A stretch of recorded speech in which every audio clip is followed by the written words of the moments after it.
ఒక్క మాసం ఉండడం చేత ఆయా రాశిని బట్టి ఆ మాసానికి పేరు ఏర్పడుతుంది.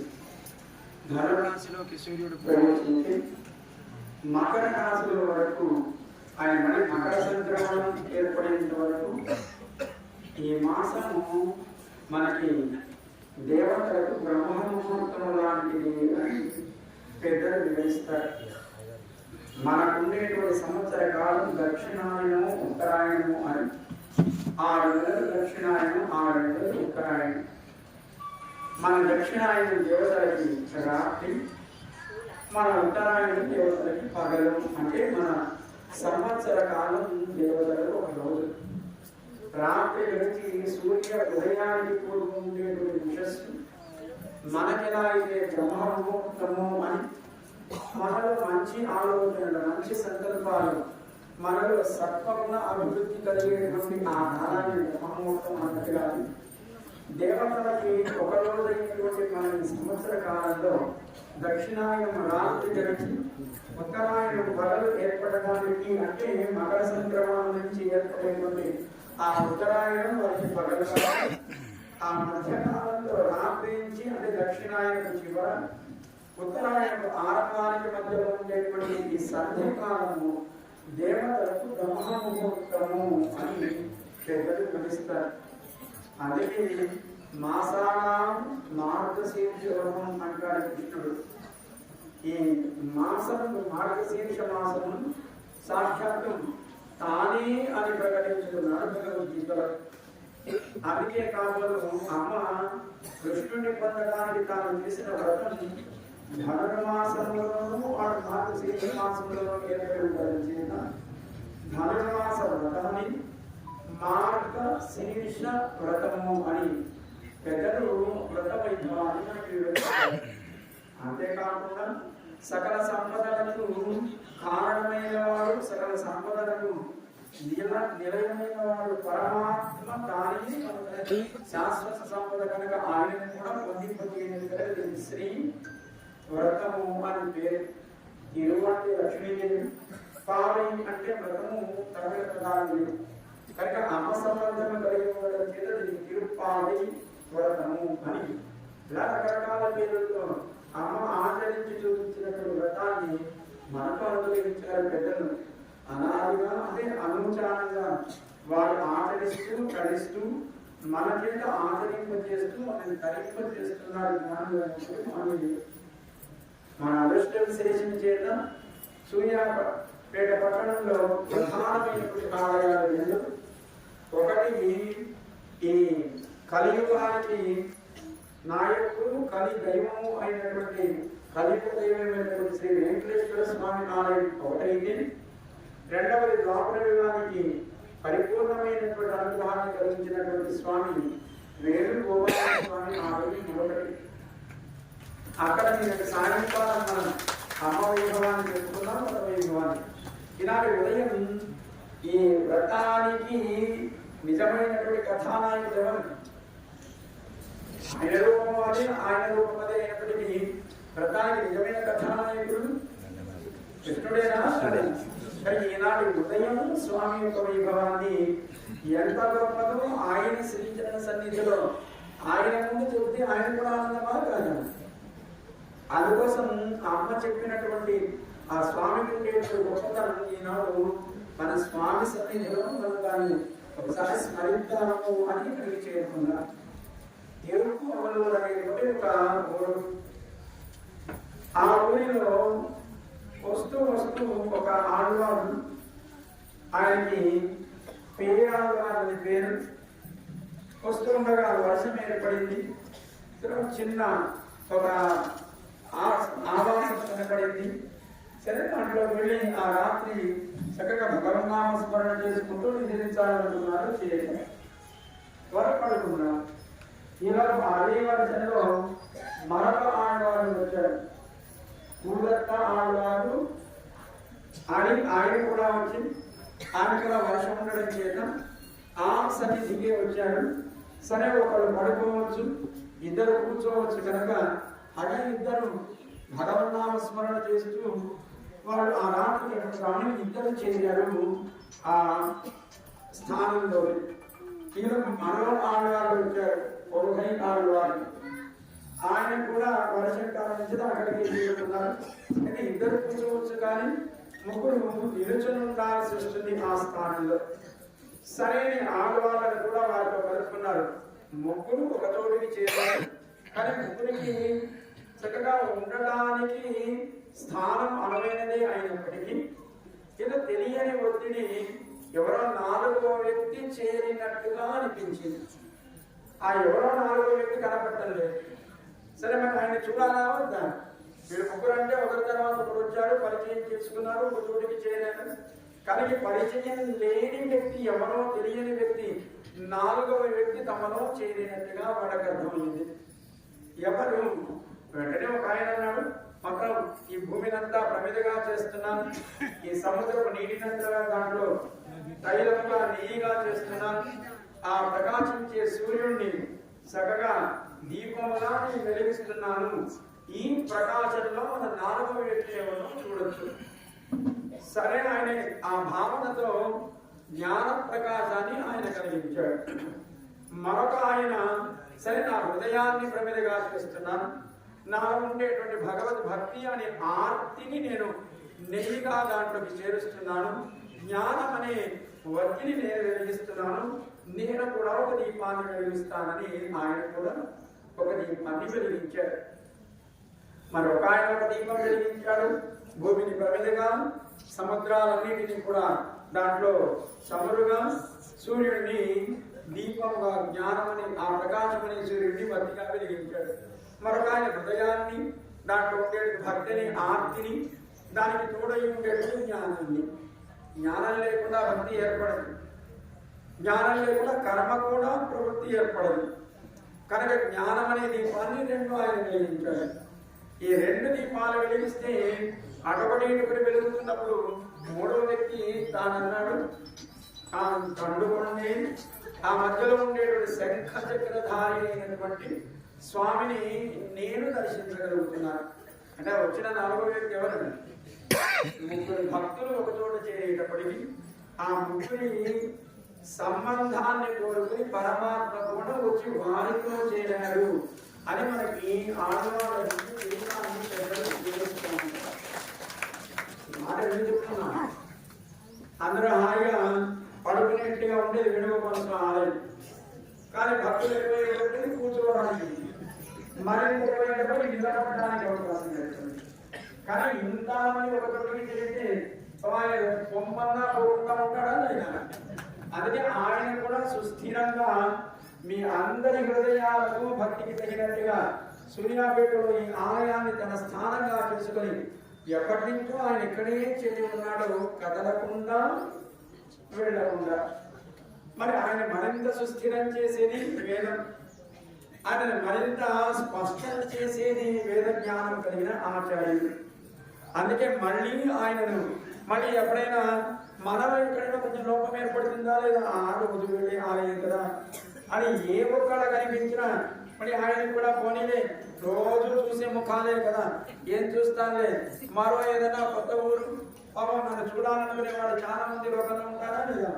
5 లక్షల మంది గోపికలు, కుటుంబాలు, దాంట్లో ఉంటే ప్రతి ఆడపిల్ల కృష్ణుడి మీద వ్యామోహపడేది. చిన్న పెద్ద మధ్య ముసలి అనే వయసు తారతమ్యం లేదు, స్త్రీత్వం ఉంటే చాలు. మరి మనమంతా కూడా స్త్రీ ప్రాయం ఇతరం జగతంటుంది శాస్త్రం. ఆయన ఒకడే పురుషుడు, ఆయన ఒకడే పురుషోత్తముడు కూడా. మిగతా కనబడుతున్నటువంటి ప్రకృతి కానీ, ప్రకృతిని శరీరాలుగా తీసుకుని వివిధ దేహాలలో ఉండేటువంటి పురుషుడు, స్త్రీ అని వ్యవహరించబడేటువంటి జీవులు కానీ వీళ్ళంతా స్త్రీ ప్రాయం ఇతరం జగత్. కనుక మనకు కూడా ఆయన మీద వ్యామోహపడి ఉండాల్సింది. కానీ మనకి ప్రకృతి మీద వ్యామోహం ఏర్పడేటప్పటికి ఆయన కూడా ఏం చూస్తానులే వీళ్ళని, చాలే రోజు చూసే ముఖాలే కదా, ఇంకా మళ్ళీ ఏదైనా కొత్త స్థానం వెతుక్కుందాము, అలా ఉండే భక్తుల దగ్గరికి వెళదాము అనుకుంటాడా లేదా? మరి అనుకుంటే మళ్ళీ ఆయన కదలకుండా చేసేదేవాడు. మంత్రము, మంత్రనిష్ట కలిగినటువంటి ఆచార్యుడు. అందుకే ఈ మధ్య కాలంలోనే మనలో ఎక్కడో ఒక చోట ఏదో ఒక శ్రద్ధ భక్తి లోపిస్తున్నాయేమో, మళ్ళీ ఆయన మన వదిలి వెళ్ళిపోతాడేమో అని మా మురళీ స్వామి, వేణుగోపాలాచార్య స్వామి ఆలయ నిర్వాహక బృందం ప్రార్థన చేస్తే జీఎస్వామి వారు తిరిగి మళ్ళీ ఆయన కదలకుండా మరికొంతకాలం మళ్ళీ కొన్ని వందల సంవత్సరాలు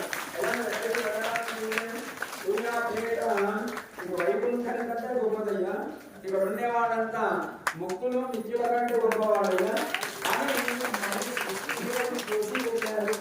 ఓ 2 మాసాల క్రితం ఆయన సరేనన్నాడు, మనందరినీ అనుగ్రహిస్తున్నాడు. మరి అనుగ్రహించిన వారికి కృతజ్ఞత చూపించాలా వద్దా? మరి కృతజ్ఞత ఎలా చూపిస్తాను? ఆయన చెప్పాడు, పాత్రం పుష్పం ఫలం తోయం, నువ్వు ఏది సమర్పించినా, నువ్వు నీళ్లు పోసినా అంగీకరిస్తాను, నువ్వు పత్రాలు ఆకులు పెట్టినా అంగీకరిస్తాను, ఫలం పెట్టినా అంగీకరిస్తాను, భక్తి ఉంటే చాలన్నాడు. సరే, మరి ఆయనకి కృతజ్ఞతను చూపించాలా వద్దాను? అందుకోసం మరో జీఎస్వామి పూజ అహోబిల జీఎస్వామి వచ్చారు. 1 కాదు 2 కాదు 1000 కలశాలతో ఆయనకి జలాలని సమర్పణ చేశారు. సహస్ర కలశ అభిషేకం అనే పేరుతో. ఆయన వేరు కాదు, ఈయన ఒకటే కనుక ఎక్కడ ఏది సమర్పణ చేసినా, ఎవరికి ఏది మనం ఆ సేవ చేసినా అది భగవంతుడికి చెందుతుంది కదా. అందుకోసం ఈయన సృష్టితం చేసిన మహనీయులు ఒకరైతే ఆయన కృతజ్ఞతను ఆవిష్కరింపజేసి మనందరి కృతజ్ఞతని సమర్పణ చేసిన మహనీయులు ఒకరు. అందుకే ఆయన మనం ఏం చేస్తాం, ఇద్దరు చెప్పిన తర్వాత ఒకరు చెప్తే సరే దాంట్లో తిప్పేయచ్చు, మరి ఇద్దరు చెప్తే ఏం చేయాలి? మళ్ళీ తిప్పడానికి లేదు కనుక మళ్ళీ వాడిలో వీళ్ళు చెప్పింది వినద్దు, వాడు చెప్పింది వినద్దు. అది తలవంచుకుంటే మళ్ళీ హృదయంలో ఆమె ఎప్పుడు సిద్ధంగా ఉంటుంది. వీళ్ళంతా మనవాళ్ళు. ఆక్రమాన్ని మనకి అమ్మ చూపించింది. వ్రతము అనే ఒక విధానంలో ఈనాడు 22వ రోజు. నిన్నటి పాసరంలో మీరంతా ఎలా వచ్చారని అడిగాడు కృష్ణుడు. ఎందుకు వచ్చారని అడిగాడు.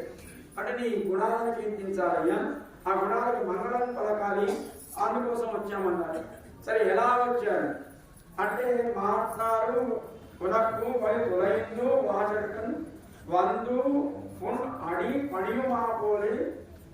అలా నీ పరాక్రమానికి లొంగిన వాళ్ళు ఎలా వచ్చి చేరారో అలా కూడా మేము నీ గుణాలకు లొంగి వచ్చిన వాళ్ళు ఆ గుణాలకి మంగళం పాడాలి అంటే సరేనన్నాడు. మరి అంతా వచ్చారా? ఎక్కడో వాడో చిన్నవాడు బలహీనమైన వాడు, పెద్దగా అధికారం లేనివాడు, వాడు వచ్చినా ఒకటే రాకపోయినా ఒకటే, కానీ అందరూ చేరాల్సినటువంటి స్థానం భగవంతుడు అంటే.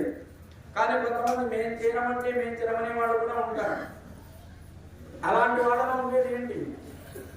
మాకంటే గొప్పవాడు లేడు, మాకుండే స్వాతంత్ర్యమే మా అహంకారము, మా మమకారం. అలాంటి వాళ్ళ లోకంలో రావణాసుడు కావచ్చు, కుంభకర్ణుడు కావచ్చు, హిరణ్యకశిపుడు కావచ్చు, ఇలా కూడా కొంతమంది ఉంటారా లేదా? మళ్ళీ ఈయన తప్ప నాకు వేణుగతి లేదని వచ్చేవాడు కొంతమంది తెస్తే, ఈయనేంటి నాకు గతి, నాకు నేనే గతి అనుకునేవాడు మరి కొంతమంది. మరి అలాంటి వాళ్ళు కూడా చేరాలా వద్దా? అభిమానరంగమాయి వందు నిల్ పళ్ళి కట్టిల్ కీజే నీ సింహాసనం ఇంటికి చేరాడు. ఎవరు వాళ్ళు? అభిమానము ఆభిజాతం కలిగిన వాళ్ళు కూడా. మనకుండే అభిమానము లేదా అహంత లేకపోతే ఆభిజాతం ఏమేమి ఉంటాయి? కులము, అధికారము, ధనము, విద్యా లేదా జ్ఞానము, ఇవే కదా మనకు. అందరికంటే నేను గొప్పవాడిని అని అహంకరించడానికి కారణమయ్యేది. నాకంటే గొప్ప కులం ఎవరికీ లేదనుకోవడం, నాకంటే డబ్బున్నవాడు ఎవడూ లేదనుకోవడం, నాకంటే విద్యలో ఎవడు గొప్పవాడు కాదనుకోవడం, అలాగే అధికారము, ధనము, ఇవన్నీ మనకుండే అహంకారము ఏర్పడింది. మదము అని ఏర్పడుతుంది. అది కూడా పోవడం. ఈ అహంకారము పోవుట, అనన్యాగ శేషత్వం అనే గుణము ఏర్పడుట, నీవు తప్ప మీరు గతి లేదు అనేటువంటి భావన, అనన్య గతిత్వం అనే గుణం ఏర్పడుట.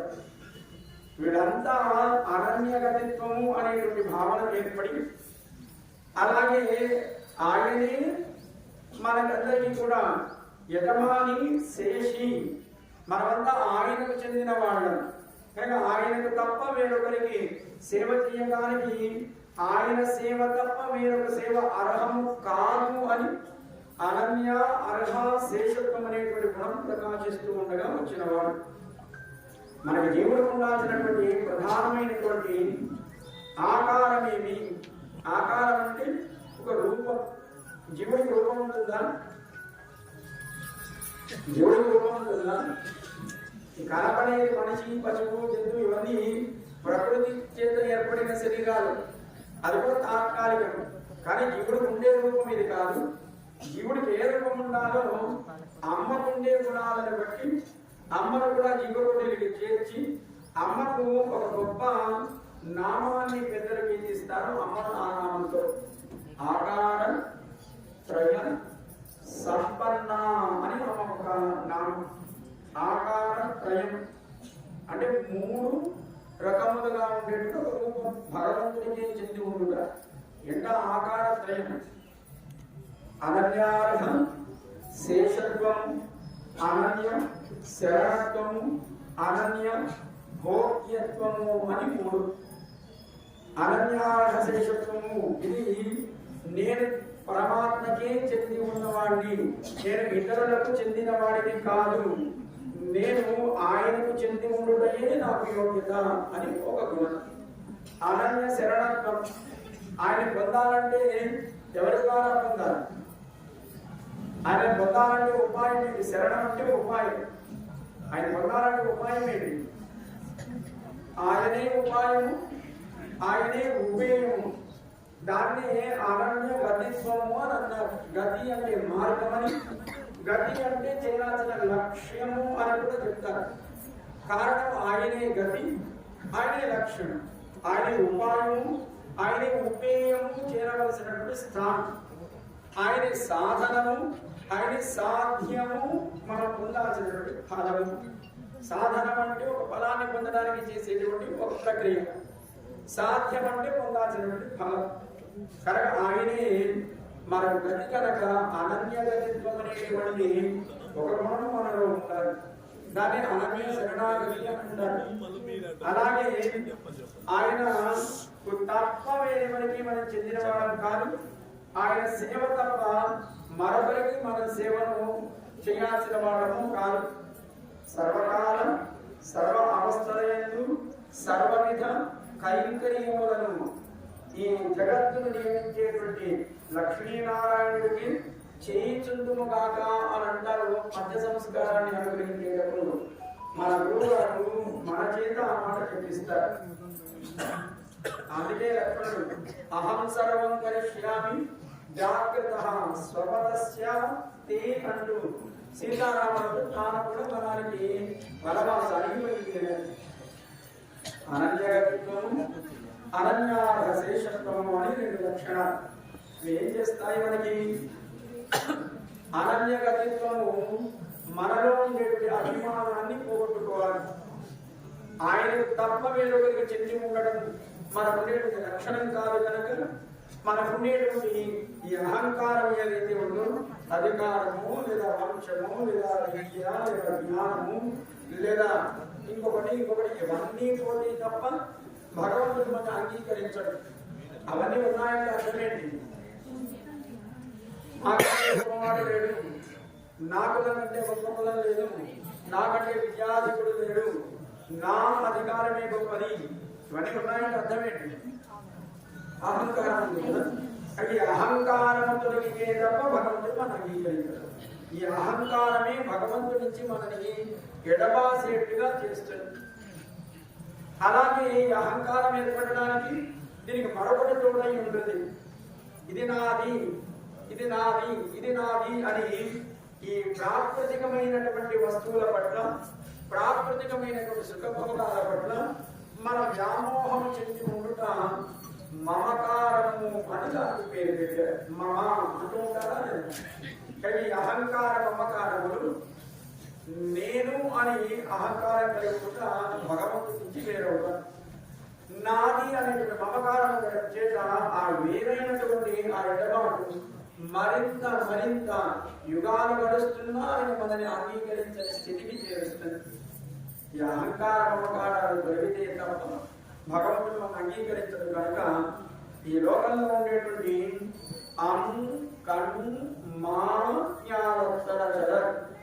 వీళ్ళంతా రాజులు. ఎక్కడికి వీళ్ళంతా రాజులు? అంటే సుందరమైన, కన్ అంటే విశాలమైన, మా అంటే పెద్దది, జ్ఞానత్వం అంటే భూమి.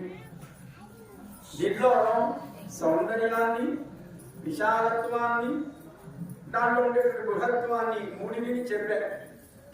సౌందర్యము, విశాలత్వము, బృహత్వం అంటే దీని మీద మమకారం ఏర్పడుతుందా లేదా? అబ్బో ఈ భూమి నాదండి, ఈ రాజ్యం నాదండి, చాలా అందమైనది, ప్రకృతి వ్యామోహము, అది భోగము అని అనుకుంటున్నాం. కానీ ఏది భోగము, ఏది భోగస్థానము మనకి వైకుంఠ గద్యలో స్పష్టం చేశారు భగవద్రామానుడు. భగవంతుడు ఉండేటువంటి పరమపదము అదే భోగస్థానము, అదే భోగ్యము, అదే భోగ ఉపకరణములు. అక్కడ ఉండేవన్నీ కూడా భగవంతుడికి ఆనందాన్ని ఇచ్చినవి, భగవత్ సంబంధము చేత జీవుడికి ఆనందాన్ని కలిగించేవి అక్కడ ఉండేటువంటి సమస్త వస్తు జాతులు కూడా. కనుక ఈ అందమైనది, విశాలమైనది, పెద్దదైనది, ఇది నాది నాది అనే మమకారం ఏర్పడేటువంటి రాజ్యములు, ఆ అధికారం అనే అహంకారం అనే పరిపాలన అనేటువంటి ఒక సంబంధం కలిగిన వాళ్ళంతా అభిమాన భంగమాయి వందు నిన్ పండికి కట్టికి వాళ్ళంతా ఎక్కడికి చేరారు? నీ సింహాసనం కిందికి చేరారు. అలా మరి అక్కడే ఉండాలా? రాముడు ఎప్పుడు కూడా చూడండి వారిని చంపాడు, కిష్కిందకు రాజీనామా చేశాడు, సుగ్రీవుడిని చేశాడు, రావణాసుడిని సంహరించాడు, లంకకు రాజీనామా చేశాడు, విభీషణుడిని చేశాడు. కనుక భగవంతుడు ఎప్పుడు జగత్తు తానే అయి జగత్తంతా తానే నియామకుడైనప్పటికీ కూడా అధికారాన్ని ఇచ్చి ఇంద్రుడినో లేదా యముడినో లేదా ఇంకొక ఆయన్ను ఈ లోకంలో మన దేవతలు అనుకునేటువంటి వాళ్ళందరికీ కూడా మనకి వాళ్ళే గత అనుకునే వాళ్ళందరికీ కూడా అధికారాలని వాళ్ళకు కావాల్సిన శక్తిని ఇచ్చేవాడు ఎవరు? అన్ని నాకే ఉండాలనుకుంటున్నాడా?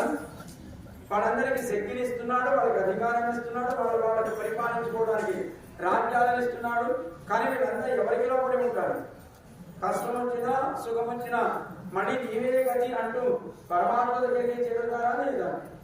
కనుక వీళ్ళందరూ కూడా వాళ్ళకు రాజ్యాలు ఉన్నప్పటికీ ఆ రాజ్యాలన్నీ కూడా ఇచ్చినది భగవంతుడే అయినప్పటికీ, కృష్ణుడే అయినప్పటికీ వాళ్ళు కృష్ణుడితో చేరి ఉండడానికి మరొక కారణం చెప్తారు. వాళ్ళు మళ్ళీ విడిగా ఉన్నారనుకోండి, మరి ఎవడో బలవంతుడు వాడి పక్కన ఉన్నవాడు, ఈ పక్కన ఆ పక్కన ఉన్నవాడు మళ్ళీ దాడి చేసి రాజ్యాన్ని ఆక్రమించే ప్రమాదం ఉంటుందా లేదా? అదే కృష్ణుడి దగ్గరే ఉన్నారనుకోండి, వీడు కృష్ణుడికి సంబంధించిన వాడు కదా, కనుక మనం ఆ రాజ్యాన్ని మనముట్టుకోవద్దు అని అనుకుంటారు. ఆ పక్క ఈ పక్క ఆక్రమించాలనేటువంటి ఆశ కలిగిన వాడు. దీని ఎంతో అందంగా చెప్పారు మనకి నమ్మాడు వాళ్ళు వారి తిరువాయినటువంటి గ్రంథంలో. ఒకనొక ఊళ్ళో ఒక ఆయన పేద రైతు, ఒక చిన్న భూమి ఉంది, 1 ఎకరము 6 ఎకరము. దాన్ని చక్కగా దున్నుకునేవాడు, పండిన పంట కొంత తాను తన కోసం ఉంచుకునేవాడు, మరి కొంత విక్రయించేవాడు. వచ్చిన ధనం చేత కుటుంబాన్ని చక్కగా పోషించుకుంటూ ఉండేవాడు. ఆ పక్కనే 100 ఎకరాల ఆసామకాయలు ఉన్నాడు. బలం చేత, అధికారం చేత, పలుకుబడి చేత లోకంలో తన మాట చెల్లుబాటు అయ్యేట్టుగా ఉండేవాడు. సరే, ఆయనకి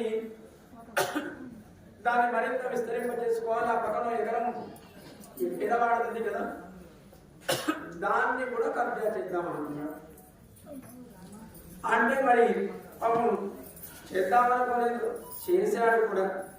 మరి ఏం చేయాలి? పేదని పని వాడితో గొడవ పడదామంటే వాడు పలుకుబడినవాడు, అధికారం ఉన్నవాడు, ధనవంతుడు, మాట్లాడలేదు. కొన్ని వదిలేద్దామంటే కుటుంబం రోడ్డు మీద పడుతుంది. ఇప్పుడు ఏం చేయాలి? సరే, రాజుగారి దగ్గరికి వెళ్ళి రాజుగారికి ఒకవేళ ఫిర్యాదు చేసిన రాజుగారు ఆయన మాట వింటాడు కానీ ఈయన మాట వినడు. అయినా ఏదో ప్రయత్నం చేద్దాము అని ఆ పక్కనే ఉన్నటువంటి రాజుగారి దగ్గరికి వెళ్ళి ఆయన కోట దగ్గర కాపలా వాళ్ళని రాణిస్తారా మెల్లగా బతిమాలి బామాలి మెల్లగా లోపలికి వెళ్ళారు. లోపలికి వెళ్ళిన తర్వాత మరీ లోపల రాజుగారి సభ దాకా వెళ్ళే అవకాశం ఉన్నది కదా, కానీ వెళ్ళడానికి అవకాశం లేకపోయినా అక్కడ ఇక్కడ ఆ అంతఃపురానికి బయటే ఆ కోటలో కొంతసేపు తిరిగి మళ్ళీ వచ్చేసాడు. వచ్చిన తర్వాత ఆయన స్నేహితుడు కలిసి ఏం జరిగింది అంటే లోపలికి వెళ్ళగలిగాడు, కానీ లోపలికి రాజుగారి దగ్గరికి వెళ్ళే యోగ్యత లేదు, రాజుగారు అంగీకరిస్తాడని నమ్మకము లేదు. సరే నీకు సలహా ఇస్తానయ్యా, నువ్వేం చెయ్యక్కర్లేదు, రాజుగారిని కలవక్కర్లేదు, అంతఃపురానికి సభకు వెళ్ళక్కర్లేదు. రోజు ఒకసారి ఆ బయటి వాళ్ళు కొన్ని పేదవాళ్ళని లోపలికి వెళ్ళడానికి కోట చూడడానికి పంపించాలా లేదా, రోజు వెళ్ళొస్తూ ఉండు, ఏం జరుగుతుందో చూడు. సరే ఆ స్నేహితుడు సలహా ఇచ్చాడు కదా, ఈయన రోజు వెళుతున్నాడు వస్తున్నాడు, ఒక గంట 2 గంటలు ఆ కోటలో కాలక్షేపం చేస్తున్నాడు, మళ్ళీ వస్తున్నాడు. ఈ ధనం కలిగిన వాడికి పలుకుబడి కలిగిన వాడు అనుకున్నాడు, ఆవిడ రోజు వెళుతున్నాడు వస్తున్నాడు, మరి ఒక రోజు వెళ్ళాడు వచ్చేవాడు, ఇంకా అయిపోయింది కనుక రాజుగారికి చెప్పినా ఆయన పట్టించుకోలేదు అని అనుకోవచ్చు. కానీ రోజు వెళుతున్నాడు వస్తున్నాడు అంటే రాజుగారితో స్నేహం లేకుండా వెళుతూ వస్తూ ఉండే అవకాశం లేదు కదా, కనుక అమ్మో వీటికి రాజుగారితో స్నేహం ఏర్పడి ఉంటుంది. కనుక మనం జాగ్రత్త పడకపోతే రాజుగారు వారు వేసేటువంటి దండనకి మనం గురి కావాల్సి వస్తుంది. కనుక మనం మన స్థాయిని కాపాడుకుంటే బాగుంటుంది అనుకున్నాడు. రాజుగారి దండనకి గురి కాకూడదని వెంటనే ఆ పేద రైతుని పిలిచి, ఎవయ్యా నువ్వు బాగా కష్టపడుతున్నట్లుగా కానీ నాకున్నది, నీ కష్టాన్ని నేను దోచుకోవాలనుకోవడం లేదు, నీ కుటుంబం బాగుండాలనుకుంటున్నాను, నీ భూమిని నీకు ఇస్తున్నాను, హాయిగా సేద్యం చేసుకొని చక్కగా నీ కుటుంబాన్ని పోషించుకో. నేను రాజుగారిని కలిశాడా, మరి రాజుగారి వాడు ఫిర్యాదు చేశాడా, మరి కోట గుమ్మం దాటి లోపలికి అడుగు పెట్టిన వాడు సభలో అంతఃపురంలోకి వెళ్ళగలిగాడా, కానీ రాజకుల మర్యాద అని దీనికి పేరు పెట్టారు అన్నాడు వాడు. ఇప్పుడే రాజును కలవలేదు, పాప రాజుగారి దగ్గర కనీసం ఆ పక్కనుండే మంత్రికో సేనానాయకుడికో భటుడికి కూడా జరిగిన అన్యాయాన్ని చెప్పే అవకాశం కూడా లేదు. కానీ రోజు వస్తూ వెళుతూ ఉండడం చూసినటువంటి ఆ ఆసామికి అమ్మ వీడికి రాజుగారితో పరిచయము స్నేహం ఏర్పడి ఉంటుంది కనుక వీడి దగ్గర మన మర్యాద కాపాడుకోవాలనుకున్నాడు. తాను లాక్కున్న భూమిని మళ్ళీ తిరిగి ఇచ్చాడు. మరి వీళ్ళంతా అందుకోసమే కదా పళ్ళికట్టుకి ఆయన సింహాసనం దగ్గరికి చేరి ఆయన సేవే పరమావధి అన్నట్టుగా వాళ్ళు ఇక్కడికి చేరున్నారు. అభిమాన భంగమాయి వందు నిన్ పళ్ళికట్టుకి ఆయన ఉందిలేండి, వాడో వీడో బలహీనుడైన వాడు ఒకడో ఇద్దరు వచ్చి ఉంటారు కదా అంటే కాదు, అందరూ సంఘములుగా అంటే బృందాలుగా వాళ్ళంతా వస్తున్నారు. సంఘం ఇరుపాలు పోలు వందు తలై పెయ్యో, వాళ్ళు ఎలాగైతే బృందాలుగా వస్తున్నారు కదా అంటే ఒక్కడు వచ్చాడు అనుకోండి, వచ్చాడే అనుకుంటాడేమో భగవంతుడు, లేదో ఇద్దరు వస్తే చాలా మంది రావాలి కదా అనుకుంటాడేమో. కానీ ఈ రాజులు కూడా అభిమాన భంగమై వాళ్ళంతా బృందాలుగా వాళ్ళంతా వచ్చి భగవంతుడి యొక్క ఆ పదపీఠం దగ్గర సింహాసనం కిందికి చేరి ఆయనని కీర్తిస్తూ ఆయన సంబంధాన్ని కాంక్షిస్తూ అక్కడికి చేరి ఉన్నారు. మరి వీళ్ళు కూడా ఒక్కడు వచ్చారా, మొత్తం గొల్ల పిల్లలందరినీ వేసుకుంటూ వచ్చారు. రాముని ఇళ్లలో ఉన్న వాళ్ళని వేపారు, కృష్ణుడు మా హృదయంలో ఉన్నాడు చాలే అనుకున్న వాళ్ళని వేపారు. ఇలా అందరినీ లేపి వీళ్ళు కూడా బృందాలుగా శంగు విరుపారు పోల్ అలా వాళ్ళు బృందాలుగా ఎలా అయితే హే కృష్ణాన్ని పదపీఠం దగ్గరికి చేసి సింహాసనం కింద వాళ్ళంతా నిన్ను కీర్తిస్తూ వాళ్ళు ఎలా అయితే చేరి ఉన్నారో అలాగే పోల్ మేము కూడా వచ్చి నీ పాదాల దగ్గరికి చేరిన వాళ్ళ మీద శంగు విరుపారు పోల్ వాళ్ళు కలయి పెరిగాం నీ దగ్గరికి చేరారు. సరే ఏం చేయాలి, కింగిని వాయిస్తేన తామరై పూసుకోడి శంకన్ సిరిసిరిని ఎమ్మేలు విజయాలు. ఆయన ఇంకా నిద్రపోతున్నాడు. అయ్యా నువ్వు ఆ అర్థ నిమీలిన నేత్రాలు అంటారు. ఎవరైనా ధ్యానం చేస్తున్నప్పుడు గట్టిగా కళ్ళు మూసుకుంటాడా లేదా కళ్ళు తెరిచి ధ్యానం చేస్తాడా? కళ్ళు మూసి మూయనట్టుగా ఉంటుంది. చాలా మంది మనకి ఎక్కువగా శివుడు తపస్సులో ఉన్నట్టుగా కనపడతాడు. భగవంతుడు ఆయన నిద్రపోతూ ఉంటాడు కానీ ప్రశాంతమైనటువంటి ఆ స్థితిలో ఉంటాడు. కానీ ధ్యానంలో ఉండే మనకి చాలా చిత్రాలు శివుడు తపస్సులో ఉన్నట్టుగా ఉంటుంది. కనుక ఆయన సగం తెరిచి సగం మూసినట్టుగా కళ్ళు ఉంటాడు. భగవంతుడి నిద్రాకాలికమైన సౌందర్యం కూడా ఆయన వీళ్ళని చూద్దాము వచ్చిన వాళ్ళు ఎవరు ఆయన వెంటనే కళ్ళు తెరిచాడు అనుకోండి, మనమే కనబడతామా లేదా? మనమే కనబడతాం. పొద్దున్న లేస్తే పొట్టగూటి కోసం శరీర సుఖం కోసం తప్పులు చేసి బ్రతుకుతున్న వాళ్ళమైనా కాదా? కనుక కళ్ళు తెరిచి చూడగానే ఛీ వీళ్ళంతా అపరాధాలు చేసేవాళ్ళు అని మళ్ళీ ఎక్కడ కళ్ళు మూసుకుంటాడు అని ఆమె కూడా ఆయనతోటి ఉంటుంది. అలాగే మెల్లమెల్లగా కళ్ళు తెరవడం వల్ల మనం చేసుకున్నటువంటి దోషాలు పాపాలని ఒక్కొక్కటిగా తొలగిపోతాయి. కింగిని వారి స్థిత తామరే పూకోలే సెగల్ సిరిస్థితియే ఎనిమేలు విజయాలు. మెల్లమెల్లగా కళని ఆ విప్పారుతున్నటువంటి నేత్ర సౌందర్యాన్ని చూడాలనుకుంటున్నా. ఎప్పుడైనా చూడండి, ఇప్పుడు టెక్నాలజీ బాగా వచ్చిందా లేదా? మనకి పుష్పము వికసించడం మనం చూడలేదు, కానీ ఈ టెక్నాలజీ వచ్చిన తర్వాత మొక్కగా ఉండేది మెల్లమెల్లగా ఒక్కొక్క రేకు విచ్చుకుంటూ ఆ పుష్పము పూర్తిగా వికసించే సౌందర్యాన్ని మనం చూడగలుగుతున్నాం టెక్నాలజీ ద్వారా. ఎంత అందంగా ఉంటుంది. కనుక కృష్ణుడి నేత్ర సౌందర్యం కూడా మెల్లమెల్లగా ఆయన తెలుస్తూ ఉండగా ఆ సౌందర్యాన్ని చూడాలనుకుంటున్నాడు. ఆ నేత్రాలు లాంటివి వాత్సల్యము చేత ఎరుపుదనాన్ని పొంది చక్కగా వికసిస్తున్న కామరలను వికసిస్తున్నట్టుగా ఉంటాయి కదా. అంతేకాదు ఆ సగం తెరుచుకున్న నేత్రం అమ్మ ఎంత అందంగా పోస్తుందంటే, మనకి మన కాళ్ళ కట్టుకునేటువంటి ముఖలు ఉంటాయా లేదా? నాట్యం ఆడే వాళ్ళ కాళ్ళకి గజ్జలు కట్టుకుంటారు, ముఖలు ఉంటాయి. దాంట్లో ఆ పూర్తిగా ఉండి లోపల శబ్దం చేసేటువంటి ఒక లోహంతో తయారు చేసినటువంటి ఒక బాల్ లాంటిది ఉంటుందా? పూర్తిగా మూసుకొని లోపల శబ్దం చేసే బాల్ ఉంటుందా? లేకపోతే కొంత తెరిచి ఉండి ఆ లోపల కదలిక వలన ఏర్పడే శబ్దం బయటికి మనకు చక్కగా ఒక అందమైనటువంటి ఒక శబ్దంగా వినపడేట్టుగా ఉంటుందా? దాన్ని కింకిణి వాయిస్సేద. కింకిణి అంటే మనం కాళ్ళకి కట్టుకునేటువంటి మువ్వలు లాంటిది. అది ఎలా ఉంటుంది? లోపల శబ్దం చేసే ఒక ఆ లోహపు బంతి ఉంటుంది, దానిపైన మళ్ళీ లోహంతో తయారు చేయబడినటువంటి ఒక ఆచ్ఛాదనం ఉంటుంది. అది కూడా కొంత తెరిచి ఉంటుంది. కింగిని వాయిస్సేద తామరై పూకోలై. అప్పుడే వికసిస్తున్నటువంటి అరవిందముల వంటి నేత్రములు కలిగిన వాడు, అప్పుడే వికసిస్తున్నటువంటి తామరల వంటి నేత్రములు కలిగిన వాడు. శంకర్ శిరస్థితియే మేలు తీయము. అవి కూడా ఎలాంటి నేత్రాలు?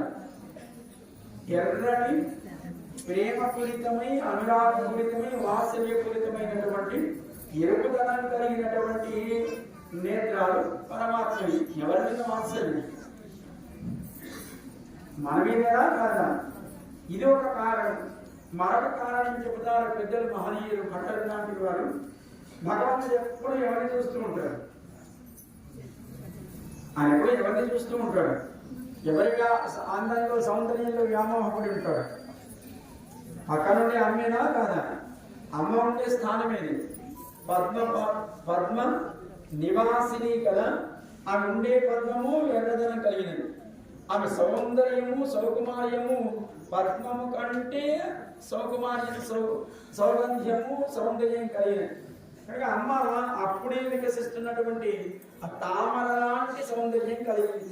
మరి ఎప్పుడూ అమ్మనే చూస్తూ ఉంటే మరి కళలో ఏ వర్ణం ఏర్పడుతుంది? మీరు ఆకాశాన్ని చూస్తూ ఉన్నారనుకోండి, ఏమవుతుంది? ఎటు చూసినా ఆ నీళ్ళనే కనపడుతూ ఉంటుంది.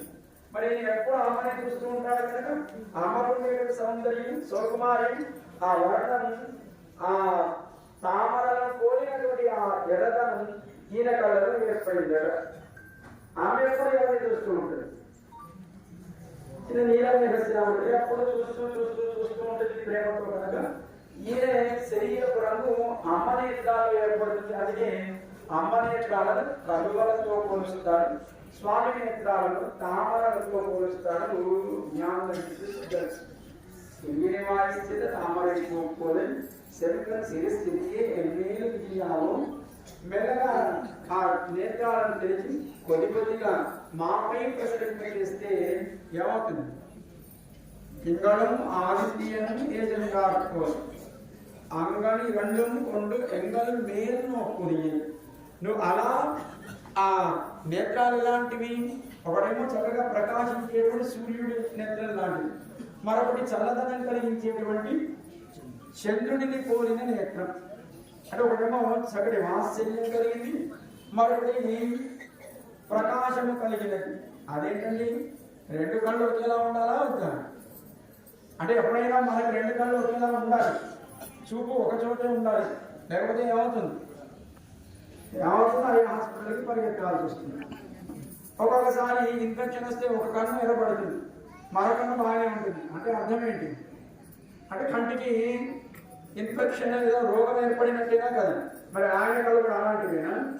ఒకటేమో ప్రకాశిస్తూ ఉంటుంది, ఒకటేమో చల్లదనాన్ని చక్కగా ప్రసరింపజేస్తుందంటే ఆయన కూడా ఏమైనా కంటికి ఏమైనా రుగ్మత ఏర్పడిందా? కాదయ్యా, మనకుండేటువంటి అపరాధాలను సహించలేక ఆయనలో ఆ రకమైనటువంటి ప్రకాశం ఏర్పడి వాటిని తొలగించడానికి కారణమవుతుంది. ఆ చల్లదనం తొలగిన మన పైన వాత్సల్యం ఏర్పడడానికి కారణమవుతుంది. అలాగే ఎవరు ఆశ్రితులో వారికి లోకంలో ఉండే వారి పట్ల ఏర్పడేటువంటి కష్టాలను తొలగించే విషయంలో ఆ శత్రువులుగా ఉండే విరోధులుగా ఉండే వారి పట్ల ఆయన నేత్రాలు సూర్యుడిలా ప్రకాశిస్తాయి. అంటే ఆగ్రహంతో ఉంటాయి. ఆశ్రయించిన వారి పట్ల వాత్సల్యం కలిగి ఉంటుంది, చంద్రుడిలా ప్రకాశిస్తూ ఉంటుంది. అందుకే ఆయన మనస్సు చంద్రుడు, ఆయన నేత్రములు సూర్యుడు అని మనకి వేరే చెప్పింది.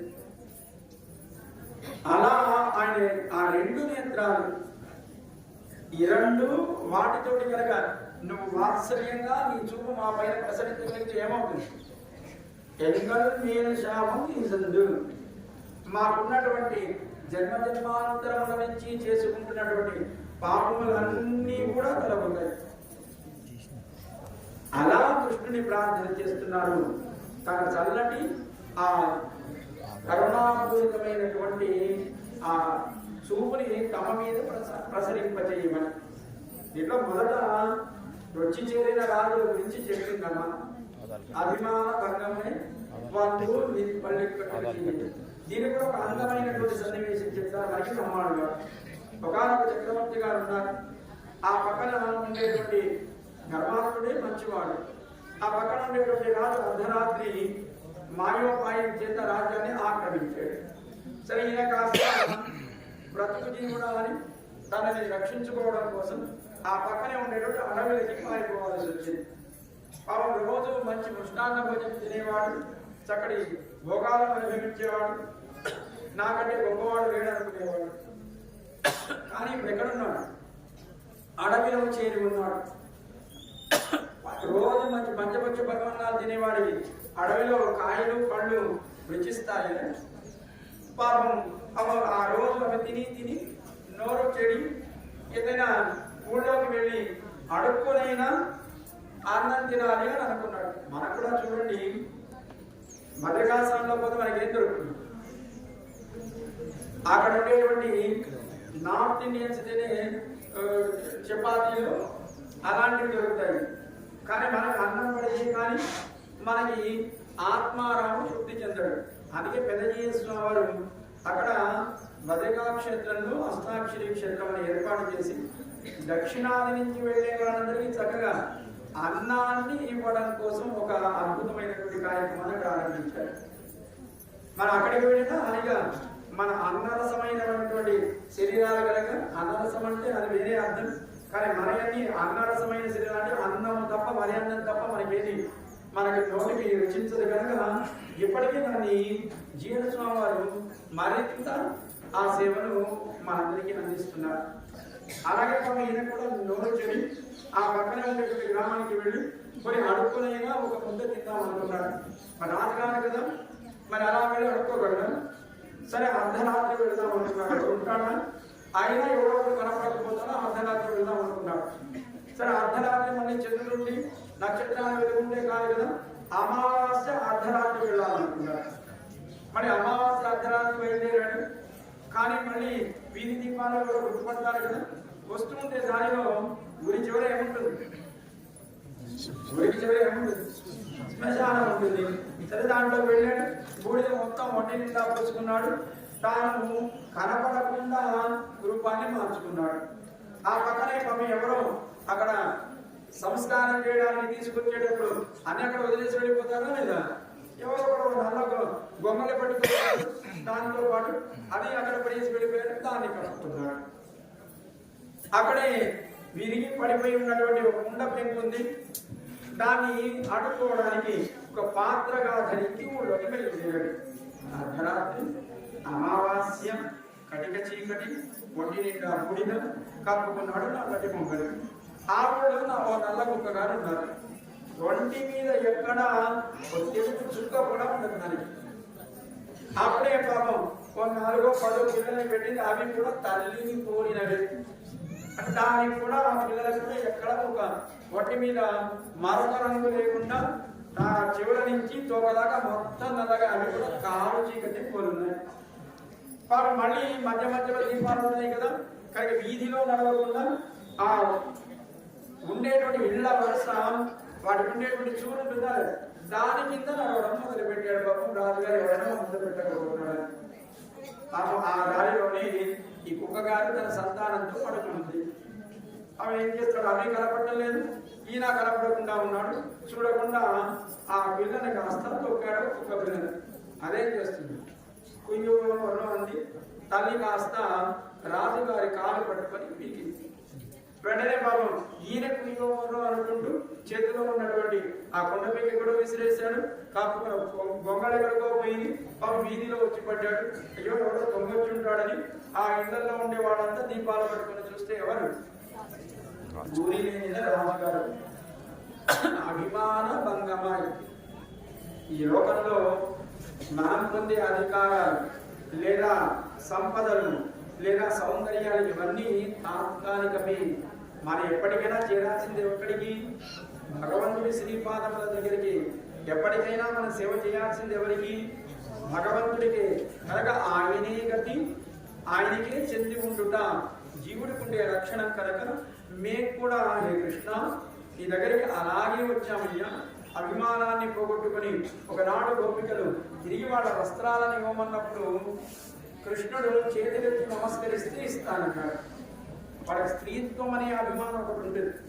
అది పోతే తప్ప స్వామి స్వీకరించదు. కనుక వాడు చేతులెత్తి నమస్కరించి కృష్ణ నీవు తప్ప మాకు వేరు గతి లేదు అని మళ్ళీ వాడు కృష్ణుడి చేత వస్త్రాలని అనుగ్రహింపబడ్డారు. అలా మనకి అభిమానం, అహంకారం, ఆభిజాతి, కులం, మతం, ధనం, వర్ణం, వర్గం ఇవేమీ కూడా భగవంతుని చేరనివ్వవు. వీటికి కారణమైనటువంటి అహంకారాన్ని, దానికి తోడై ఉండేటువంటి మమకారాన్ని ఎప్పుడైతే మనము వాటిని తొలగించుకోగలుగుతామో అప్పుడు మనం భగవంతుని చేరగలుగుతాం. భగవంతుడు మన ఎదురుగా ఉన్నప్పటికీ ఆయనని మనం చేరలేకపోవడానికి, ఆయన నుంచి ఎడబాయడానికి కారణం నేను నాది అనేటువంటి అహంకార మమకారాలే. కనుక వాటిని తొలగించుట నీకు భగవంతుని యొక్క అనుగ్రహానికి కారణమవుతుంది సుమా అని ఈనాటి పాత్రలో అమ్మ వివరించింది.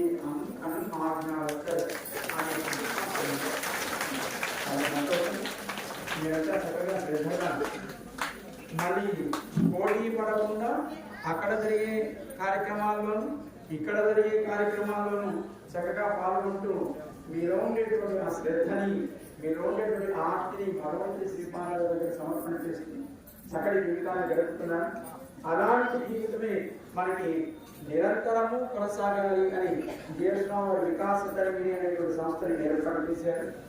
దాంట్లో కూడా మనం చేసేది భగవంతుడి ఆరాధన, భగవంతుడి సేవ, దానికి అవసరమైనటువంటి జ్ఞానమును పొందుట, దానివల్ల అహంకార మమకారాలు తొలగింపబడి సమాజ రూపుడైనటువంటి స్వామిని ఎక్కడ ఏ అవసరం ఉన్నా, ఎక్కడ ఏ కష్టం కలిగినా సేవలు చేయుట ఆధ్యాత్మిక పునాదుల మీద సామాజికమైనటువంటి సమాజం అనేటువంటి భగవంతుడి సేవ అనేదాన్ని ఒక మార్గంగా మనకి చూపించారు వికాస్ తరిగిడి.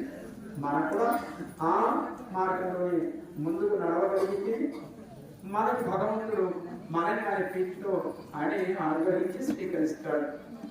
కనుక వికాస్ శ్రేణిలో ఉన్నవాళ్ళు ఇప్పటికీ చాలా చేశామని మళ్ళీ మానేసిన వాళ్ళు ఉన్నారు. వికాస్ శ్రేణి అంటే తెలియకుండా నాకు చేరకుండా ఉన్నవాళ్ళు ఉన్నారు. కనుక మళ్ళీ అది మనకు ఒక జీవన వ్రతం. అమ్మ చెప్పిన వ్రతం కూడా జీవన వ్రతమే. వికాస్ శ్రేణి అని జీఎస్వామి చూపించిన మార్గం కూడా ఆ వ్రతాన్ని ఆచరించడానికి అనుకూలమైనటువంటి మార్గం. కనుక మనమంతా దాంట్లో చేరి మన జీవితాన్ని భగవంతుడికి సమర్పణ చేద్దాం. అందరికీ మంగళాశాసనాలు చేస్తూ చక్కగా మీకు వ్రత ఫలాన్ని మీరు ఆహ్వానం చేత స్వామి యొక్క అనుగ్రహం చేత మీరు ఆ ఫలాన్ని పొందులుగాక అని ఆచార్య శ్రీ ప్రార్థన చేస్తూ జై శ్రీమన్నారాయణ.